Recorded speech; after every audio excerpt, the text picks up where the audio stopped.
오늘은 많은 분들이 최근 관심을 가지는 간병보험에 대해 이야기해 보겠습니다.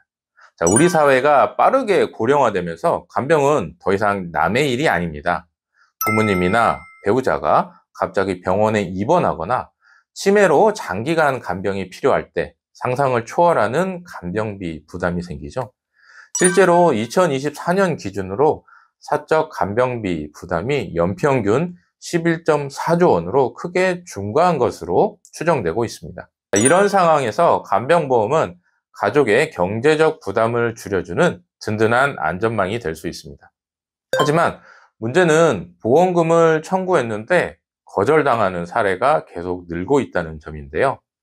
오늘 영상에서는 금융감독원이 발표한 실제 민원 사례를 중심으로 간병보험에서 반드시 알아야 할 핵심 포인트 4가지를 쉽게 풀어드리겠습니다. 영상을 끝까지 보시면 불필요한 분쟁을 예방하고 현명하게 보험금을 청구하는 방법까지 이해하실 수 있을 겁니다. 첫 번째 포인트는 간병 서비스 비용 지불 여부입니다. A씨는 교통사고로 골절 수술을 받고 입원했는데 보험금 청구를 했더니 거절당했습니다. 이유는 간단합니다. 간병비 지불 사실이 확인되지 않았기 때문입니다.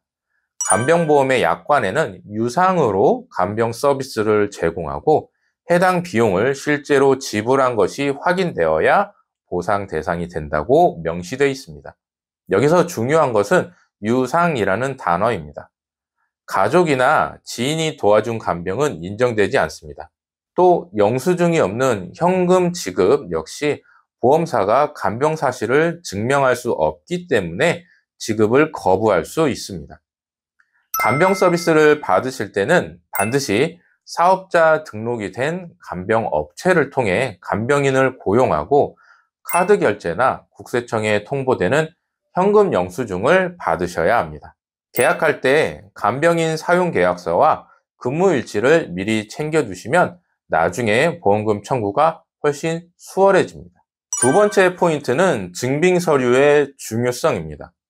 간병인 사용 여부를 입증할 추가 서류가 필요할 수 있는데요. 사례를 볼까요? B씨는 입원 중 지인이 간병을 도왔는데 보험사에 간병인 사용 일당을 청구했습니다. 그런데 보험사는 지인이 도운 것을 간병 서비스로 인정하기 어렵다며 추가 증빙을 요구했습니다. 또 다른 사례 C씨는 간병 업체를 통해 서비스를 이용하고 영수증을 제출했지만 영수증에 승인번호가 누락돼 있어 보험금 지급을 보류당했습니다. 결국 계좌이체 내역, 간병인 사용 계약서, 간병인 근무 일지 등을 추가로 제출해야 하죠. 보험 약관에는 사업자 등록번호가 포함된 정식 영수증이나 카드 전표가 필수라고 되어 있습니다. 간이 영수증만 제출할 경우 보험금이 거절될 수도 있습니다. 간병비 계좌이체 영수증, 간병인 활동 기록, 업체의 확인서 등 실질적인 증빙 자료를 꼼꼼히 준비하세요. 서류 미비는 청구 지연의 가장 흔한 원인입니다.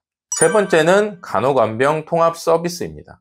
간호간병 통합 서비스를 이용하면 간병인 일당을 받지 못할 수 있습니다.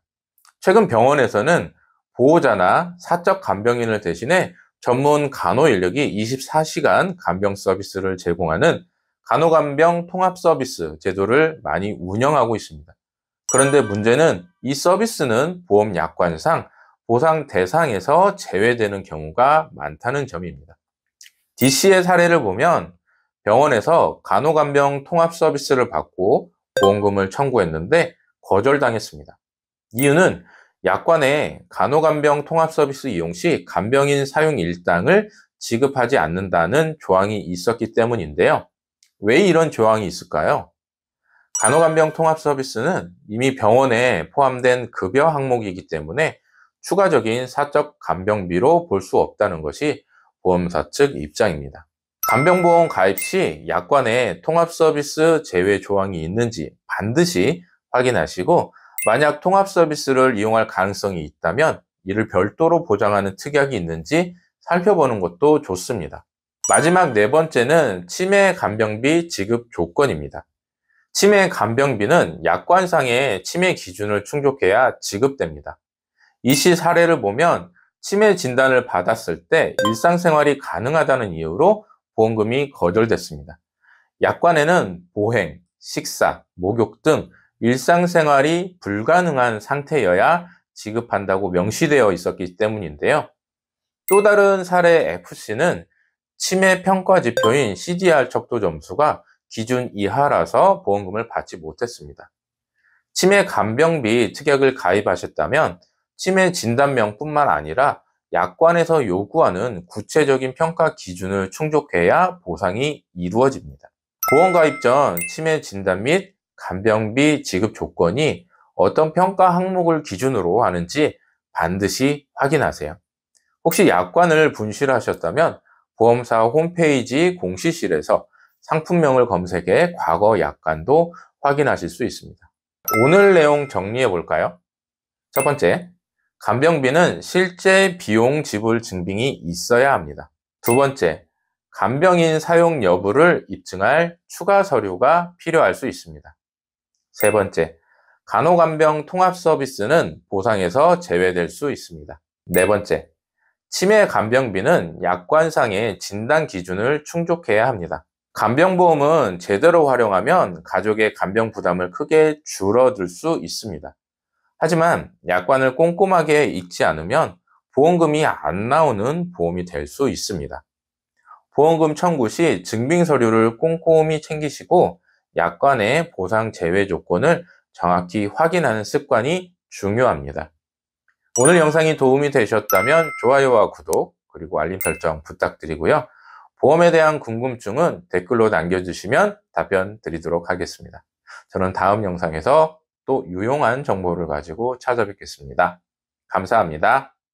본 광고는 손해보험 광고 심의 기준을 준수하였으며 유효기간은 심의일로부터 1년입니다.